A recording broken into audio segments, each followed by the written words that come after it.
Jā, pareizi, Ērika. Live from Turība. Tātad sveicināt visiem, kas mums pieslēdzas un pāris nākamo minūšu laikā vēl pieslēgsies online, gan Instagram, gan TikTok platformās. Šodien mums norisinās sastā un pēdējā online atvērto durvju diena. Noslēdzošā, jā, tieši tā. Nav pēdējā, vismaz online noslēdzošā. Paldies par labojumu. Un jā, šīs dienas tematika mums ir vispār un ap starptautisko turismu fakultāti un arī pasākumu producēšanas vadības programmu. Un jā, varbūt aicināšu fakultātes dekānu Ēriku Lingabērziņu pateikt pāris ievadvārdus. Man prieks, ka Starptautiskā turisma fakultāte tiešām noslēdz šo ciklu, un mēs esam jau nokļuvuši tādā īstā vasarā, un tas ir tas laiks, kad turisma, viesmīlības un pasākumu nozara atdzīvojās. Un tas ir tas laiks, es domāju, ka katrs var ieraudzīt visus tos labumus un daudzveidīgās iespējas, kāpēc vajadzētu pievienoties šai lieliskajai nozarei, kura Latvijā vien ir vairāk kā 30,000 cilvēku nozare, ar ļoti dažādiem daudzveidīgiem uzņēmumiem, kuros ir iespējams veidot savu tālāko karjeru. Jā, izcili, ļoti labs ievads. Bet jā, atgādināšu, visi, kas mūs skatās online, lai arī kurā platformā jūs neskatītos, es redzu visus jūsu jautājumus, tā kā, ja Ērikam vēlties kaut ko uzdot, droši to varat darīt, un es Ērikam nodošu šo jautājumu. Bet, jā, pirmkārt, kamēr mums varbūt ienāk jautājumi čatiņā, Ērika, jautājums tev, kā turisma dekānam. Kāpēc tad ir vērtīgi studēt tieši turismu mūsdienās? Pasaulē ar dažiem pārtraukumiem nekas nav mainījies, un turisms un viesmīlība kopumā ir visstraujāk augošā nozara pasaulē. Un ja reizēm mums liekas, ka tehnoloģijas vai transports vai vēl kaut kas attīstās straujāk, patiesībā dati rāda to, ka pieprasījums pēc turisma, viesmīlības un pasākumiem un vispār izklaides un brīvā laika pavadīšanas nozares un nozares piedāvātiem pakalpojumiem ir pieaugoša tendence, un tas ir gluži vienkārši saistīts ar to, ka mums arī pašiem ļoti mainās mūsu dzīves stils un dzīves ritms, un attālinātais darbs ir bijis ļoti liels impulss tieši turismu nozarei, kā rezultātā arī mēs šeit Latvijā, piemēram, tai pašā vasaras sezonā redzam, ka mums iebrauc cilvēki no Dienvidu Eiropas valstīm, kuri pēkšņi kļūst par jaunu veidu turistiem. Viņiem ir nepieciešama pakalpojumi, viņiem ir nepieciešams kāds, kurš viņiem organizē pavada brīvo laiku, un arī, ne tikai Latvijā, bet arī citvietā pasaulē mēs redzam tendenci, ka izmitināšanas sektorā viesnīcas, uz ko arī mums studijās ir diezgan liels fokus uzlikts, tā attīstība notiek. Ļoti daudz investori investē tieši nozarēs, kas ir saistīts ar brīvā laika pavadīšanu. Tā iemesls pēc, ka ir skaidrs, ka mēs jebkurā gadījumā vienmēr gribam kvalitatīvi, interesanti un saturīgi pavadīt to brīvo laiku, un pretī ir jābūt tam produktam. Un tas ir tāds, es teiktu, joprojām lielo iespēju laiks, kad var ne tikai strādāt tai nozarē, bet kad ir ļoti daudz iespējas atrast nišas, kurās veidot jaunus pakalpojumus, jaunus uzņēmumus, un tas ir arī tas, uz ko mēs studiju procesā kā biznesa skola, turība šeit mācam mūsu studējošajiem. Tātad mēs, mācoties tieši turismā fakultātē, jūs iemācat studentus tiešām jau izmantot un būt tieši pakalpojumu sniedzējiem, pareizi? Jā, ļoti precīzi. Mēs kā sakam, mēs iedodam saprašanu par to, kas ir uzņēmējdarbība, kas ir bizness, un ievirzam to konkrētā virzienā, kas ir turisms vai pasākumu producēšana. Jo mēs kā biznesa skola gan uz turismu, gan uz pasākumiem koncentrējamies tieši caur šo te biznesa perspektīvu, un tas nozīmē, ka studiju procesā, tas, kā mēs veidojuši esam studiju programmas, ir, lai būtu fokus gan uz nozari, gan arī uz tiem vispārīgiem principiem, kādā veidā tā nozara strādā, tieši no tāda biznesa perspektīvas. Ok, super, bet kā īsti atšķirās, piemēram, pasākumu producēšanas programma? Kā tur arī ir līdzīgi, ir doma, kad es atnākšu, pabeigšu pasākumu producēšanas studijas, un ko tad es pēc tam varēšu darīt? Jā, ļoti labs jautājums, un mēs fakultātē reizēm sakam tā, tie, kas ir pragmatiskāki, tie ir turisti, un tie, kas ir radošāki, tie ir pasākumnieki. Pasākumu producēšanas programmā jūs atvērtu un apstītos pirmajā semestrī viens no ievadu kursiem ir aktiermeistarība. Un vienā no atvērto durvju dienām, tas, kas bija klātienē, viena no potenciālajām studējošajām man vaicāja, tā kā man patīk tā programma, man viss liekas ļoti interesanti, bet kāpēc ir aktiermeistarība? Un tad tā atbilde ir lielā mērā tajā programmas radošumā, jo mums ir svarīgi, lai no paša sākuma, lai mūsu studējošie justos brīvi, jo skaidrs, ka pasākumi un dažāda veida izklaides formas prasa ārkārtīgi lielu elastību. Un, ja mēs runājam par pasākumiem, mēs runājam par visa veida pasākumiem, sākot no kultūras pasākumiem līdz korporatīviem pasākumiem un arī līdz darījumu pasākumiem, kas ir lielizmērā kongresi, konferences. Un skaidrs, ka katrā no šiem ir jāpielāgojās tajā auditorijai un tam saturam, ko šis pasākums nes līdzi. Vēl ir arī sporta pasākumi, kas ir vēl pavisam cita veida joma. Un pasākumu producēšanas studijās mūsu mērķis ir pirmkārt parādīt daudzveidību, parādīt un iemācīt šos te galvenos principus, kā notiek pasākumu vispār idejas atrašana, kā notiek plānošana, kā notiek pēc tam organizēšana, kā nāk klāt tehniskais nodrošinājums, kas ir ārkārtīgi svarīga komponente, un galu beigās, un atkal atgriežamies pie tā, ko mēs sākām, mēs esam biznesa augstskola, mums ir svarīgi, lai tas pasākums beigās ir arī ar peļņu pasākuma organizatoram.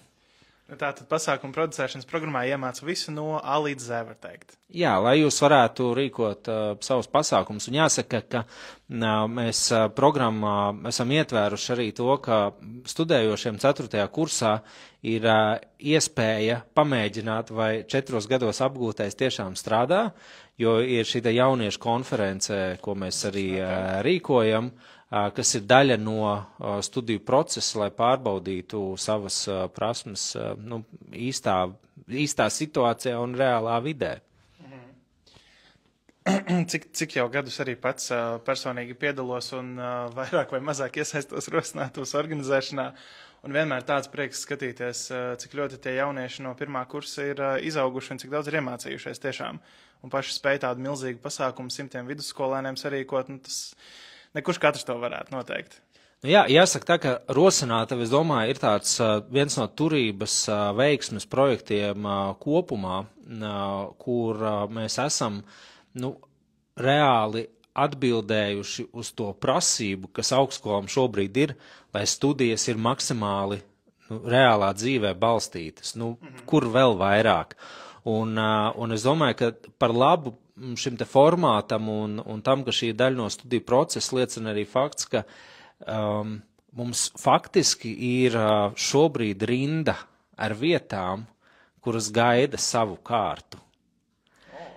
Nevis mēs ejam prasam, vai jūs lūdzu mūs uzņemtu, bet ir vietas, kuras saka, mēs gribam, lai jūs izmantojat mūsu telpas, lai jūs nākat pie mums, un tas savukārt dod tādu interesantu uzdevumu arī mūsu studējošajiem. Tad, ja ir daudz pieprasījums, kur būt, kā tad izvēlēties, kura vieta vislabāk atbilst tam, ko mēs tajā gadā vēlamies pastāstīt, kā tas maina mūsu plānošanu, kā tas ietekmē loģistiku, kā tas ietekmē pasākumu finansiālo pusi, apmeklētāju skaitu un tā tālāk un tā joprojām. Tagad tā ir tāda reāla dzīva vide, kurā ir iespējams strādāt.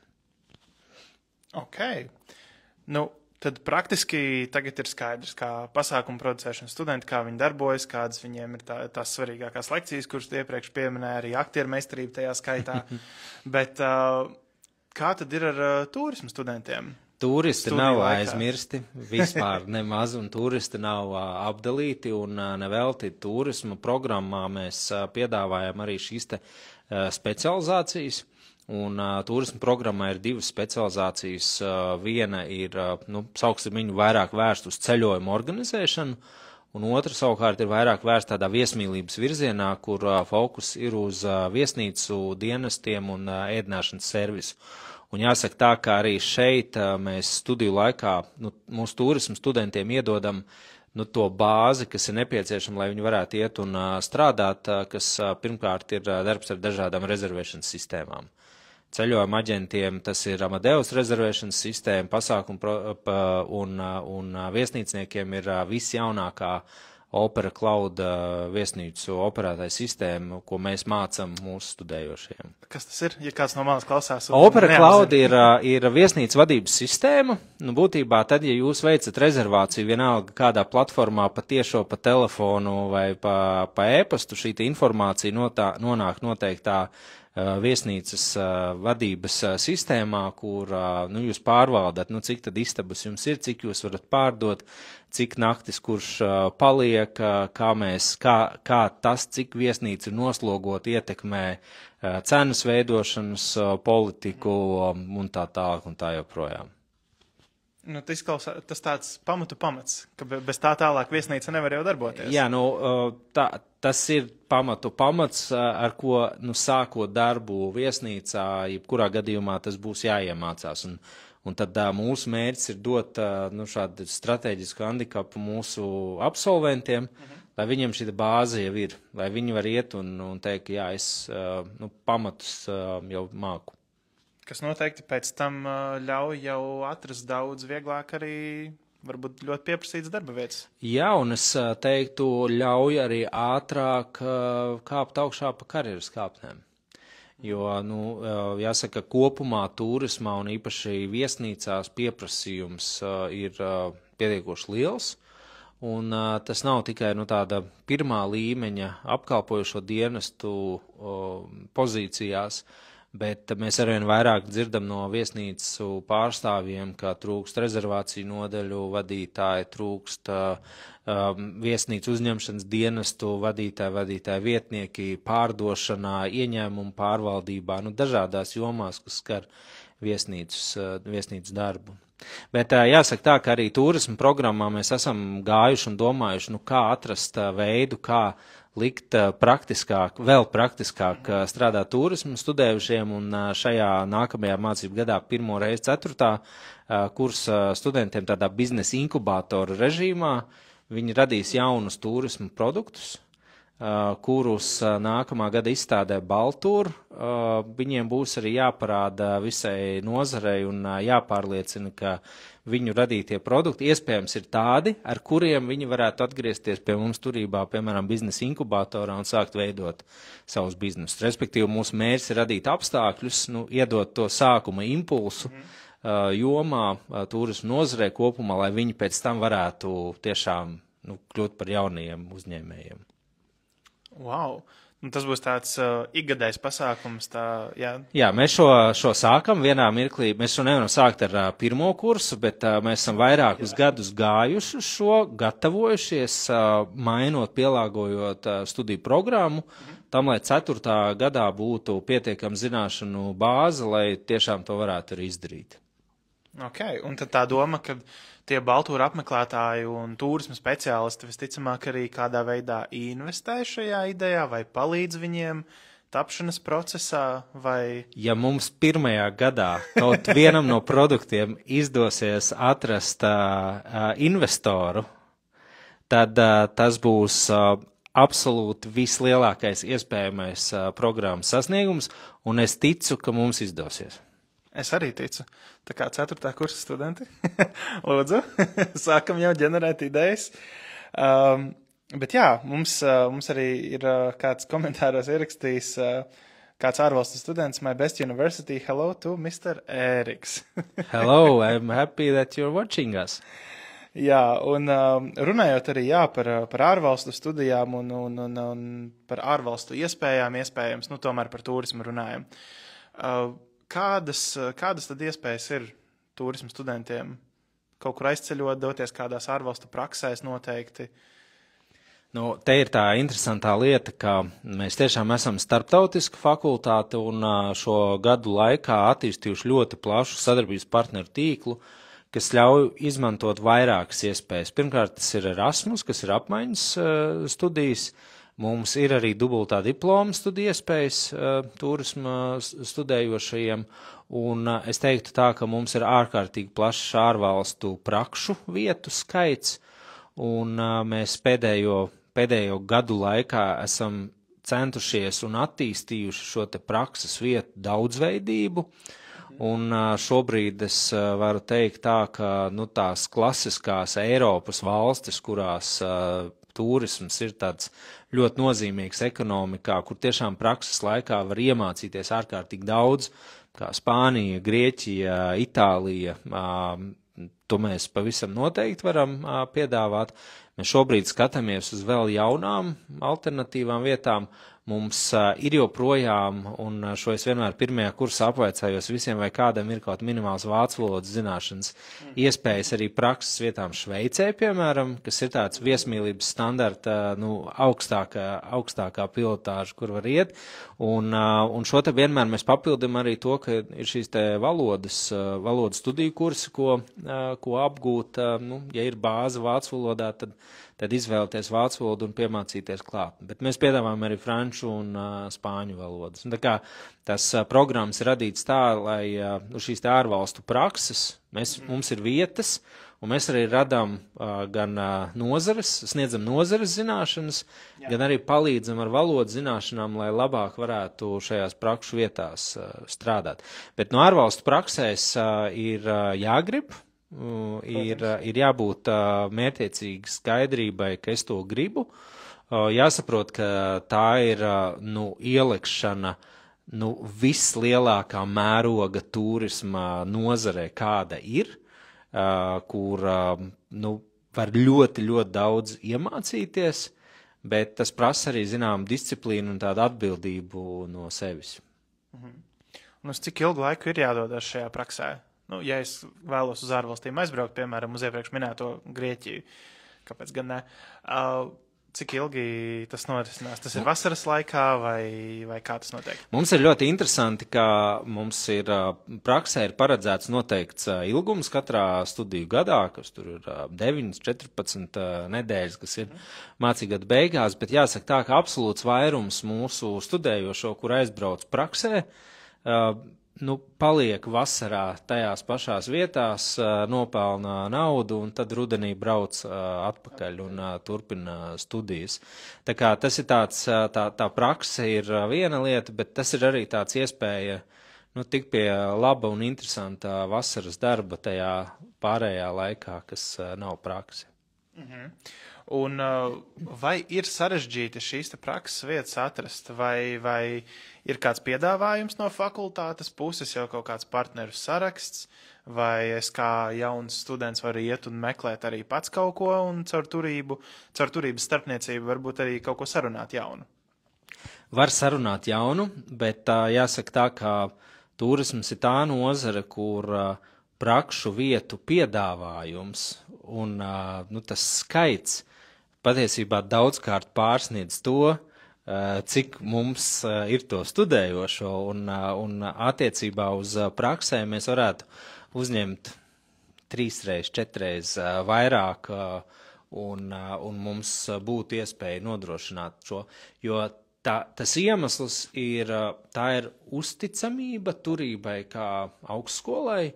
Mūsu sadarbības partneri grib mūsu studējošos. Viņi saka, ja brauc no turības, tad mēs zinām, ka viņi būs labi sagatavoti, ka jūs šeit Rīgā par viņiem rūpēties, jūs kontrolējat situāciju, ar jums var sazināties tad, kad kaut kas ir nepieciešams, un tas sniegums ir atbilst tam, ko šīs te prakses vietas vēlas iegūt.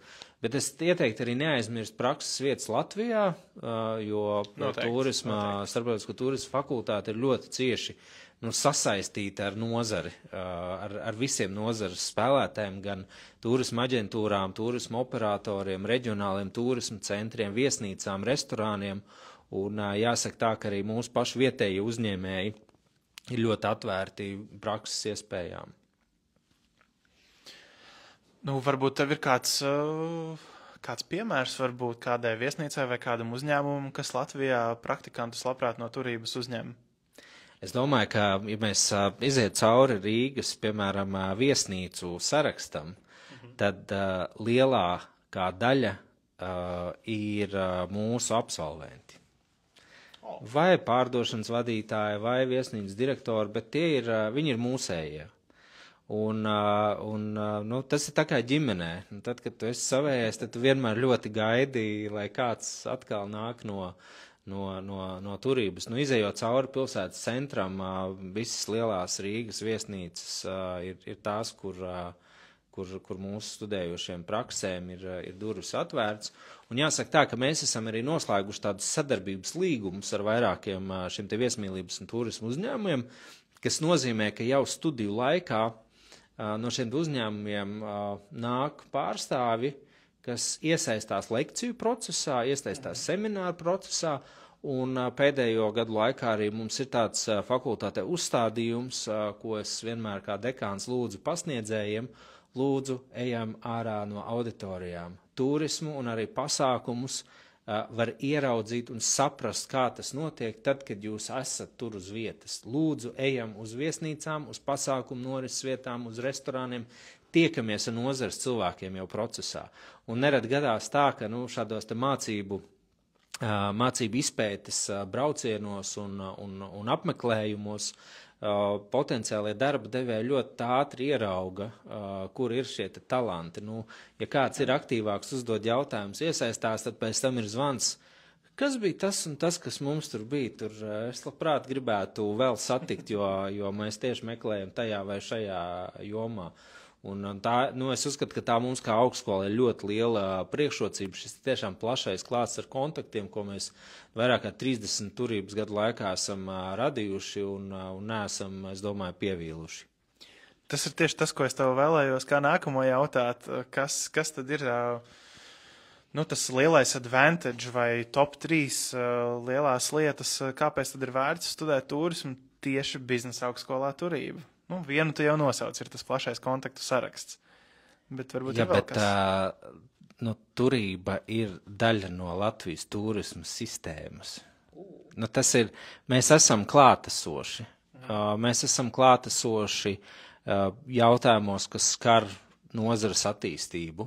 Turība ir arī, es teiktu, satikšanās vieta nozarē. Katru gadu es ļoti gaidu valsts pārbaudījumus, jo man pirms tam vienmēr man nozares kolēģi man saka, cik jauki atkal ir valsts pārbaudījums, satikšu to, un tad mēs redzēsim kādas jaunas tēmas, kā šie jaunieši domā, ko viņi pēta savos diplomdarbos, maģis darbos vai koledžas programmā, kvalifikācijas darbos. Un es domāju, tā ir tā būšana tai tīklā. Arī tā mūsu atvērtība, mēs esam ļoti atvērti, lai šeit nāk, stāsta, rāda piemērus, lai mums saka, ko mēs varam darīt citādāk studiju procesā, lai to pilnveidotu. Tas viss kopā rada tādu sistēmu un ir ārkārtīgi sarežģīti izdalīt vienu, otru vai trešo lietu. Un jāpiebilst arī, ka starptautiski mēs kļūstam arvien atpazīstamāki caur tīklošanos un dažādām šīm sadarbībām. Noteikti. Jā, ļoti labi tiešām paskaidroji, jo, manuprāt, ne tikai turismā studējot, bet jebkurā turības programmā tiešām pasniedzēji vienmēr ir tik pretīm nākoši. Un man ļoti patika, kā tu pateici, kad arī tie pasniedzēji vēlas uzklausīt, un viņi ir ļoti, ļoti lielā tādā pilnībā starā uzzināt, ko tie jaunieši domā, jo viņi saprot, ka tā ir tā nākamā nozares paudze, kas nāks ar kaut kādiem jaunumiem iekšā, un viņiem patīk uzklausīt. Tāpēc studijas mēs redzam kā dialogu. Mēs saprotam, ka laikā, kad tāda digitālā satura telpa ir pilna ar 10 sekundžu video rullīšiem, ja pasniedzējs atnāktu ar 90 minūšu lekciju, tad visi ir aizmiguši.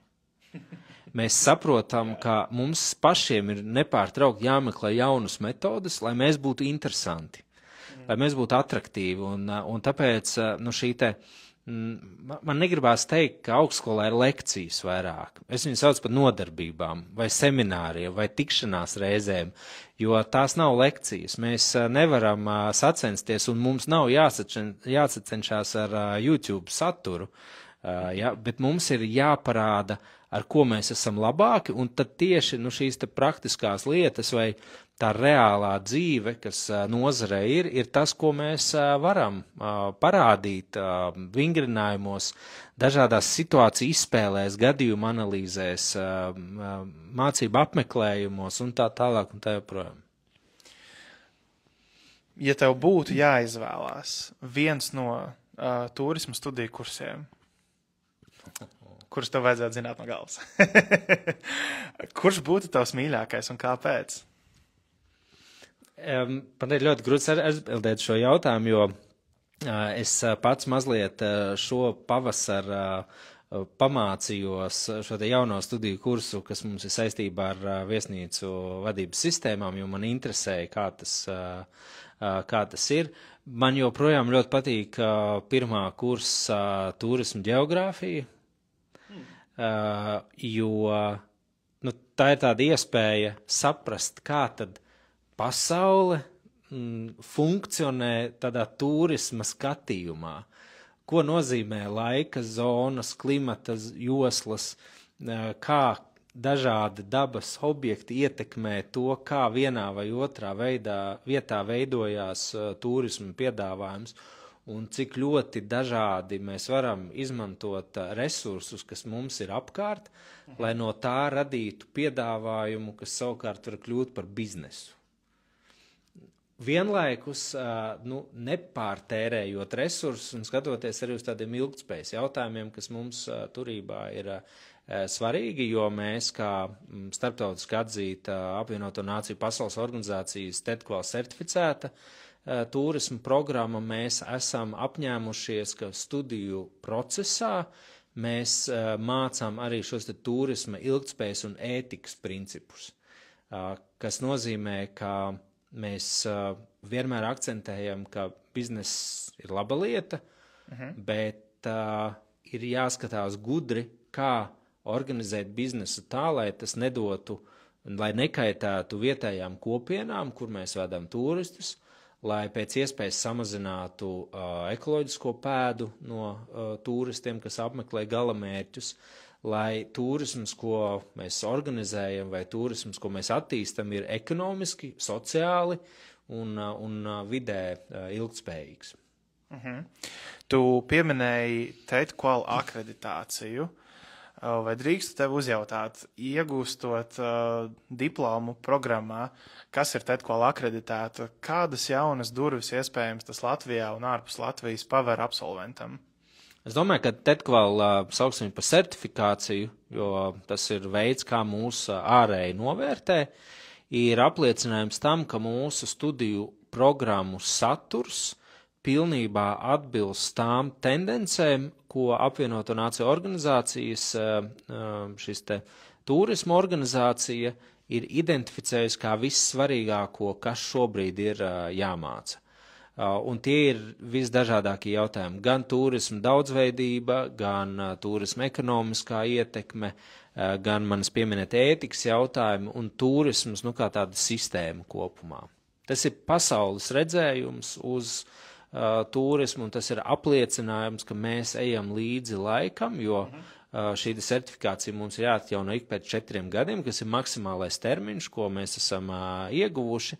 Pēdējā reizē mūsu novērtējums atbilstībā bija vairāk kā 95%, kas nozīmē, ka mūsu reizēm uz mums atsaucās kā uz piemēru, kā tiešām šīs te prasības var integrēt studiju procesā. Bet arī mums vienmēr ir jāmainās un jāpilnveidojās, ko mums patīk darīt. Wow, vai drīkst uzjautāt, protams, ka studenti nāk un cītīgi mācās, bet kā ir ar pasniedzējiem? Pasniedzēji arī noteikti seko līdz jaunākajām tendencēm, veic arī kādas izmaiņas studiju kursu saturā, ja nepieciešams. kā šis process notiek? Jo es zinu, ka arī tu pats visu laiku vēl papildus mācies. Un, gribas varbūt vairāk no tā pasniedzēja puses nedaudz vairāk noskaidrot, kā tas notiek. Pasniedzēji mums ir svarīgi, ka pasniedzēji ir klātesoši dažādos nozarē notiekošos procesos, kas ir pasniedzēji apmeklē regulāri pasākumus, ko rīko nozares profesionālās asociācijas. Un tie pasniedzēji, kas varbūt nav nozares profesionāļi, kas mums ir diezgan lielā skaitā, tie ir tie, kurus mēs nepārtraukti vedam, es negribu teikt piespiežam, bet jo viņi paši to vēlās, bet radām iespējas nokļūt dažādās nozares pasākumos, lai paaugstinātu savu kvalifikāciju. Un jāsaka arī, ka katru gadu mums ir jauni kolēģi. Studiju programma nav kaut kas statisks, iebetonēts. Studiju programma mainās, mainoties videi, tirgus situācijai, un kas reizēm paredz nepieciešamību pēc jauniem studiju vai atšķirīgiem studiju kursiem, un ir reizēm nepieciešamība ienest jaunus vēsmus arī ar jauniem kolēģiem.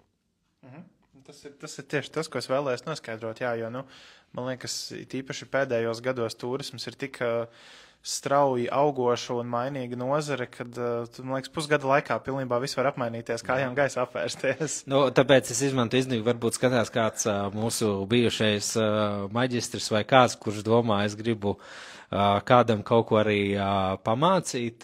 Ja jums ir konkrēti priekšlikumi, tad lūdzu sazinamies un varbūt sākumā ar vieslekciju, bet mēs arī šādā veidā varam strādāt. Un tad jums iepatiksies un jūs izlemsiet tomēr arī studēt paši šeit turībā. Runājot par to, varbūt arī mums skatās kāds no skatītājiem šodien, kurš varbūt vēlāk ienāks prātā pēc šīs tiešraides kāds jautājums, vai viņiem ir kāda iespēja tevi kaut kur sakontaktēties ar tevi? Man šķiet, ka sociālajos mēdījos es diezgan regulāri stāstu savu viedokli par nozaru, par aktualitātēm, komentēju notiekošo un var piesakot man un tad arī tādā veidā sazināties vai atnākt uz kādām nākošajām atvērto durvju dienām turībā, bet es domāju, ka nevajadzētu būt lielajam izaicinājumam atrast mani virtuālajā telpā vai satikt Rīgā. Tātad, ja kādam potenciālajam turības studentam ir vēlme rakstīt, viņi to droši var darīt. Jā, tā arī reizēm notiek. Okay. Jā, un atgādinu, ja kādam vēl tomēr ir no skatītājiem vēlme arī pašlaik uzdot kādu jautājumu, kamēr Ēriks vēl ir šeit, izmantojiet iespēju noteikti. Bet vairāk tomēr arī gribās noskaidrot par šīm starptautisko kādām projektu iespējām un apmaiņas programmām, ne tikai par praksēm, bet arī par apmaiņas programmām. Jo es domāju, ka turisma studentiem gan jau diezgan plašas tās iespējas ir, vai ne? Mums ir vairāk šie sadarbības partneri, kā jau es minēju, no apmaiņas programmās ir Erasmus un dubultais diploms. Un dubultais diploms tā ir tāda interesanta iespēja, studējot noteikti laika periodu kādā no mūsu partneru augstskolām, ar ko ir noslēgts šis līgums, piemēram, Juan Carlos Universitātē Madridē, tad beigās jūs tiekat pie turības diplomu un attiecīgi nokārtoju šo te gala pārbaudījumu arī pie otras augstskolas diploma.